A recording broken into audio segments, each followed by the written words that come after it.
এটা হলো একটা ক্রোনোগ্রাফ ওয়াচ, যেটার মধ্যে অনেক ফিচার থাকে আর কি, তো অনেকে কনফিউশনের মধ্যে থাকে, যার কারণে আমরা এক্সপ্লেন করতেছি।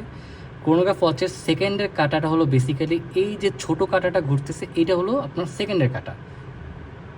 ওকে, আর বাম পাশের ডান পাশের যে কাঁটাটা দেখতেছেন ওইটা হলো 24 আওয়ারে কয়টা বাজে ওইটা ইন্ডিকেট করবে। যেমন আমি যখন এটা টান দিয়ে ঘোরাচ্ছি তখন দেখেন ডান সাইডের কাঁটাটা ঘুরতেছে।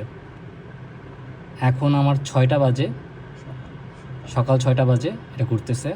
এই যে আমার দুপুর পার হলো, দুপুর 12টা পার হলো, রাত সন্ধ্যার দিকে যাচ্ছে, বিকাল দিকে যাচ্ছে। তো এইটাই হলো আমাদের 24 আওয়ার ইন্ডিকেটর। দেন আমাদের বড় যে কাঁটাটা এটা হলো আমাদের স্টপ ওয়াচ। এটা সবসময় অফই থাকে, যখন আপনি অন করবেন তখন এটা অন হবে আর কি। তো এই যে আমি অন করলাম, ঘুরতে শুরু করলো। যখন এটা 1 মিনিট ক্রস করবে তখন এই বাম পাশের কাঁটাটা 1 ঘর সরবে। যখন আপনার এটা 2 মিনিট কভার করবে তখন 2 ঘর সরবে। এরকমভাবে এটা মিনিট কাউন্ট করে আর কি। তো আমি এটা দিয়ে আবার এই পাশে বারোটা দিয়ে আবার অফ করলাম। দেন এটা আমি এখন রিসেট করবো, এই যে রিসেট হয়ে যাচ্ছে। তো এটা আমার অফই থাকবে, যখন আমি এটা অন করব তখন অন হবে। অনেকে কনফিউশনে থাকে যে আমার সেকেন্ডের কাটা এটা ক্রোনোগ্রাফ ওয়াচের সেকেন্ডের কাটা হলো নিচেরটা, আর বড় কাটাটা হলো আমার স্টপ ওয়াচের কাটা। ধন্যবাদ।